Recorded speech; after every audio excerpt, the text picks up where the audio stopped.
Well, welcome to a wet, damp, cold Wales morning.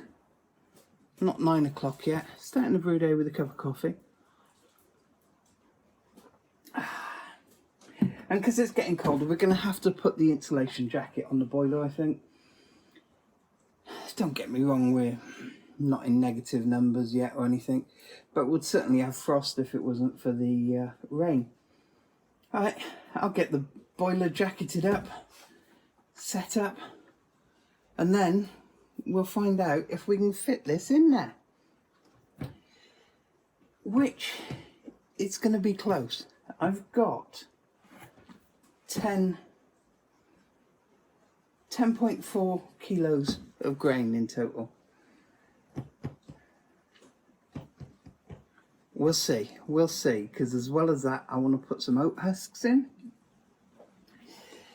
We may not get all the grain in, which is fine. I can use that one that's got all the specialty grains. That's base malt. And maybe just leave out one of the small bag of base malt if I need to. I do have some DME here. So if it comes to it, we'll leave some base malt out and make it up with DME. But we're going to try and squeeze it in. So boiler set up, coming up to temperature, ready to dough in. We're looking at a 60-minute mash at 67, a 10-minute mash out. I'll be honest, half the time, I don't really know why I bother mashing out, but it's got to go through that temperature anyway. It gets me closer to the boil, why not? And it only adds 10 minutes to the brew day. So 78 mash out, and then a 90-minute boil for this one.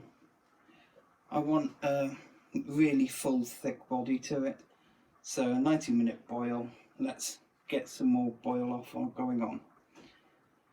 Once it gets up to temperature, we'll get some grain in there. Right, time to mash in. 35 litres in there for now. That's tap water. I don't bother with aero for stouts and things like that. We're going to try and finesse volumes, see how much room we've got in there, and then we can always add some more water if we've got room.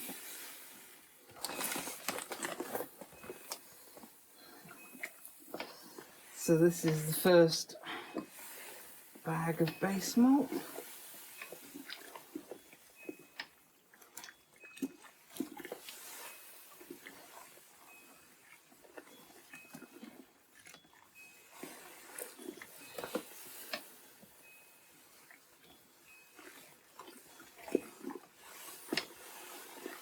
So I will put the recipe up for anyone who wants it. There'll be a link in the description.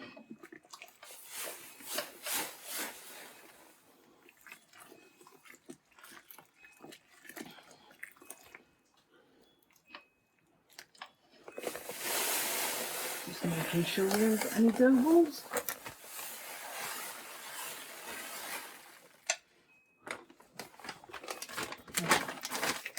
So that is 5 kilos. Yeah, 5 kilos of crisp Maris Otter.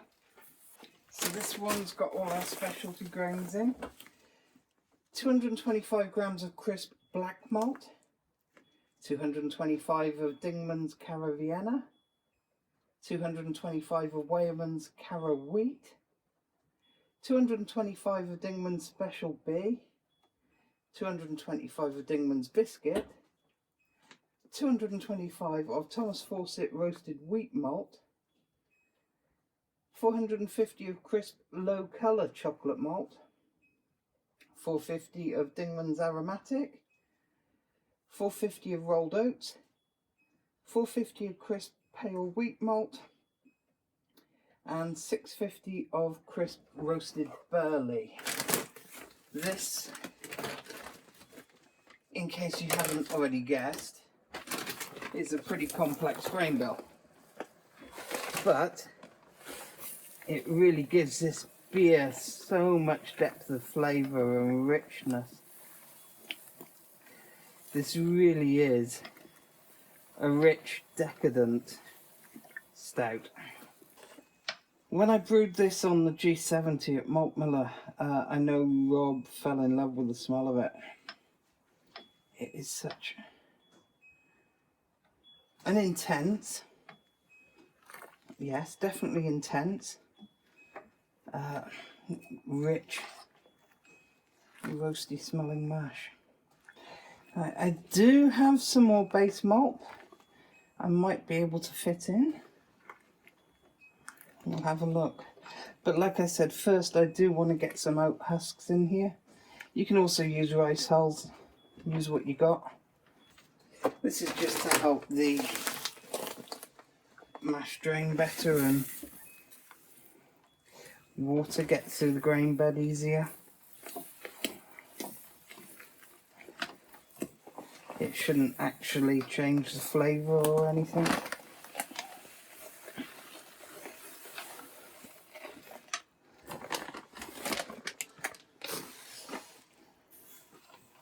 So it doesn't really matter too much how much you add. How much have we got left? Tiny little bit left.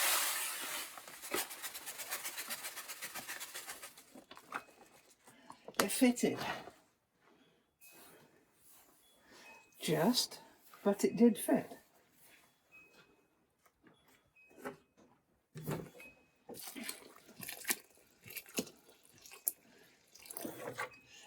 So what have we got there? That's another 2.5 litres of liquid in. So we're doing 10.4 kilos of grain. What did we start with? 30 litres was it of water, plus another 2.5 litres of water. And I think we'll leave it at that for the mash. Use some more for spurging later. There we go, it's now recirculating. So what's happening, the pump's taking the hot wort from the bottom, bringing it up to the top, letting it percolate all the way through the grain bed. And that makes sure that you get a pretty even temperature throughout the grain bed. The insulating jacket's going to help here. And that's us done for an hour now.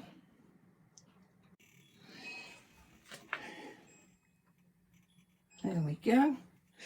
That should be the mash finished. Just got to turn around now. And mash out finished, just got to lift it out. For this, I'm going to need some help. Oh, well, that was fun. That's the malt pipe lifted up. Mash pipe done. Malt's just draining. Once the fluid level goes down a bit, we'll give it a short spurge. So we're boiling well. We've done the hop additions. We've got the 150 gram Centennial at 60, 40 grams EKG at 30, and then we'll be doing another 40 grams EKG at 10. Time for our last addition. 42 grams East Kent Goldings.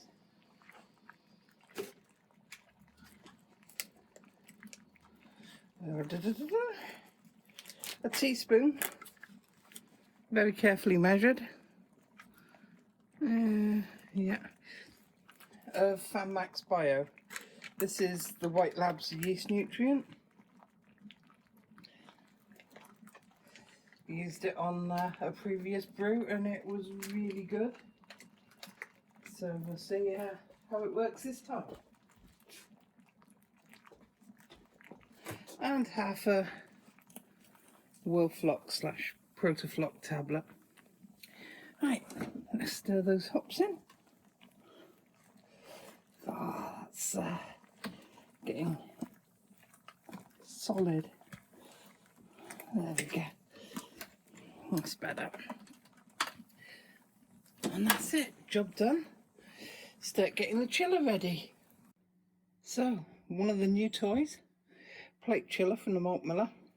We're just recirculating, just take a pic. There we go. We're just recirculating the boiling hot water through it for a minute. Let it sterilise that. Then we'll connect up the water to cool it. So through the pump out the bottom, through the plate and out this way, and then cold water will go in there, hot water come out there. Still a bit warm. Water up some more, and we'll just let that run out, and that should be job done. I've had a fun day. Hope you've enjoyed following along. I'll catch you on the next one. Remember to hit that like button and subscribe. Thanks for watching Daft Cat Brewing.